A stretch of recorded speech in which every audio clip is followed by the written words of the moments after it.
Give the following instructions to the people of Israel.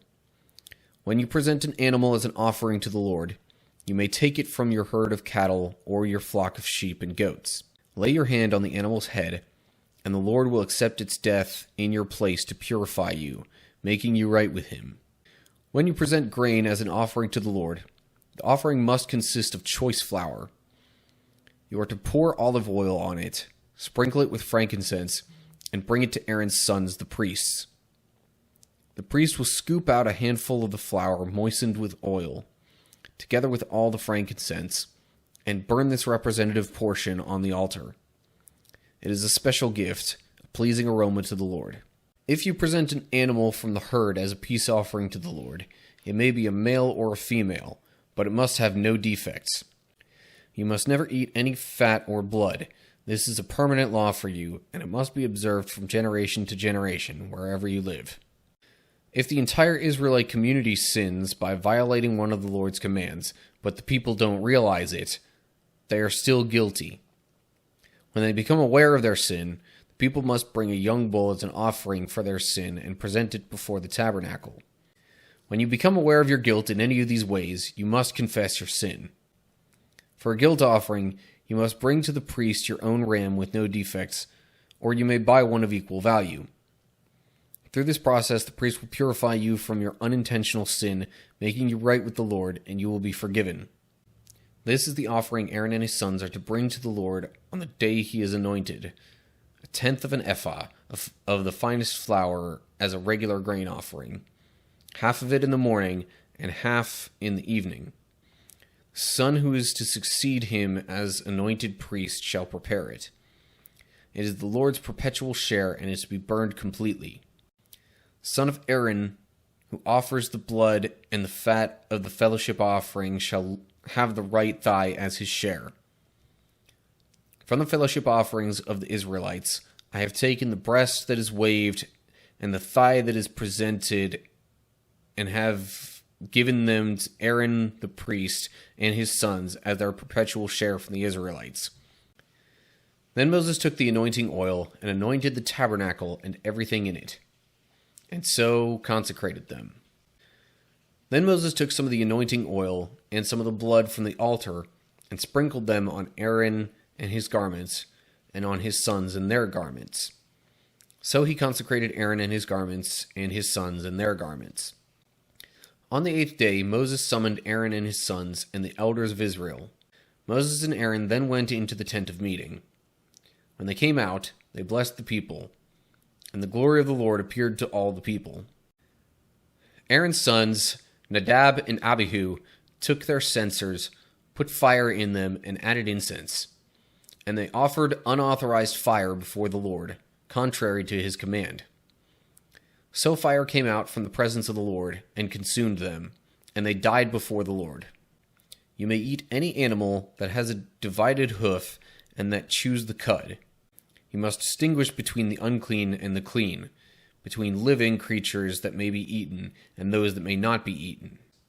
Say to the Israelites, a woman who becomes pregnant and gives birth to a son will be ceremonially unclean for 7 days, just as she is unclean during her monthly period. When the days of her purification for a son or daughter are over, she is to bring to the priest at the entrance to the tent of meeting a year-old lamb for a burnt offering, and a young pigeon or a dove for a sin offering.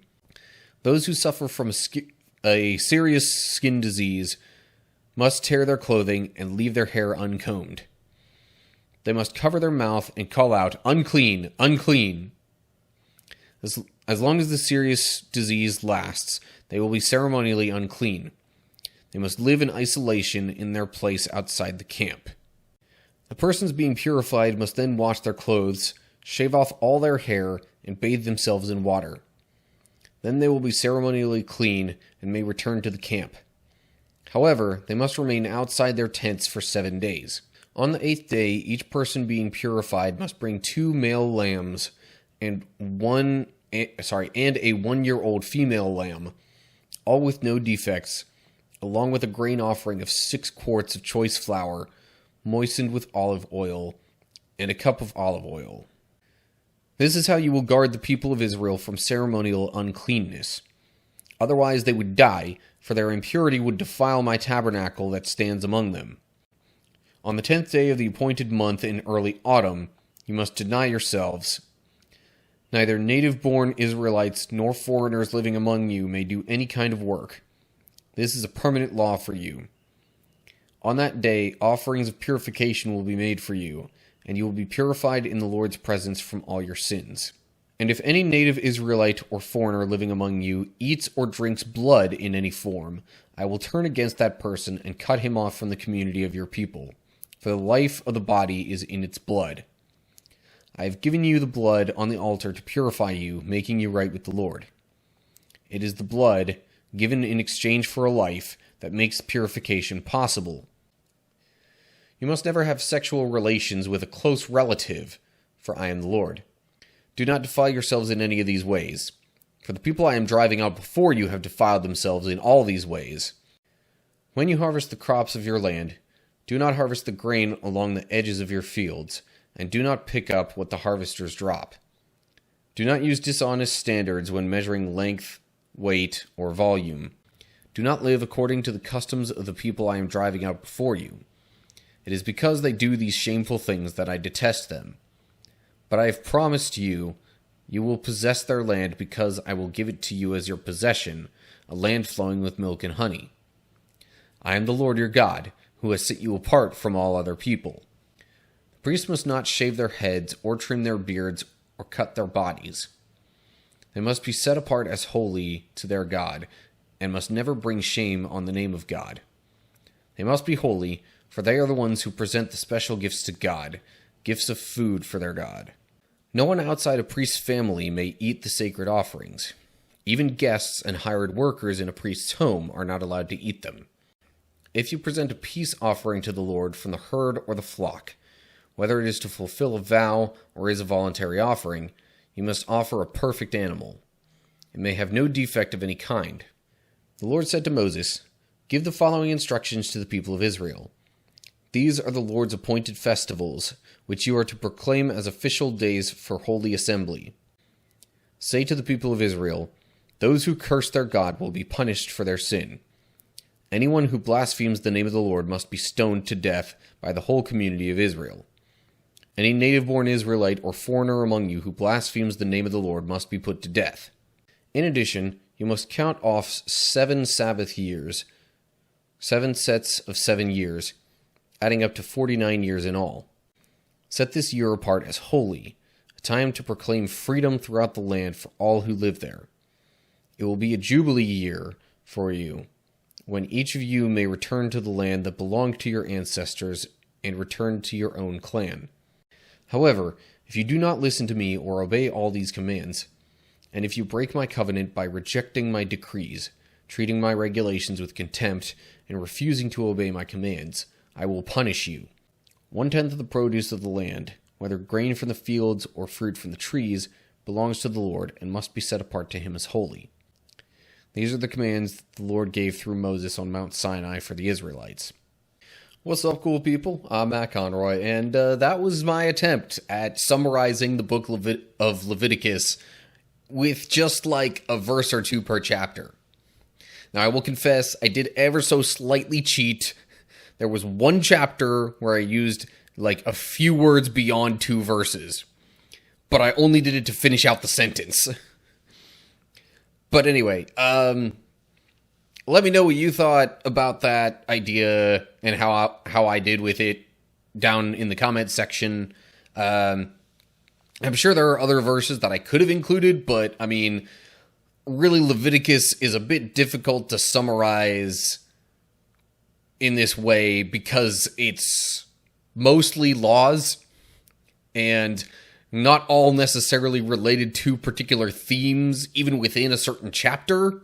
So, yeah, anyway, it's kind of up for interpretation or, subject to one's own views and opinions a little bit as to which verses would have been the best to highlight. But anyway, I digress. So, yeah, that's really not much more to say about that. We're done with Leviticus, moving on to Numbers, And yeah, hopefully you'll end up watching some of that. If you need to catch up on, other Bible study stuff, I've left, or I will have, I should say, a playlist, actually 2 playlists at the end of this video. One's going to be the whole of my Bible study videos so far, every single one that I've done, 1 video per chapter. And then the other one, if you don't feel like you have that kind of time, is going to be just like the Abridged Bible, as I'm calling it, where I do a similar thing with, so far, just Genesis and Exodus, and now this book, but I will keep adding to that as I go through the Bible. So if you'd rather just kind of, get summaries of each book before getting into Numbers, that'll give you a shorter, quicker option to catch up on all that. But anyway, otherwise, you know the drill. Like, share, subscribe, click the bell, all that good stuff. Make sure to look down in the description for info on other social media pages and all that good stuff.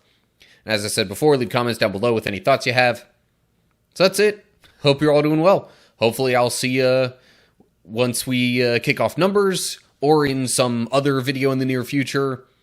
But yeah, whatever the case is, till next time, stay cool, people.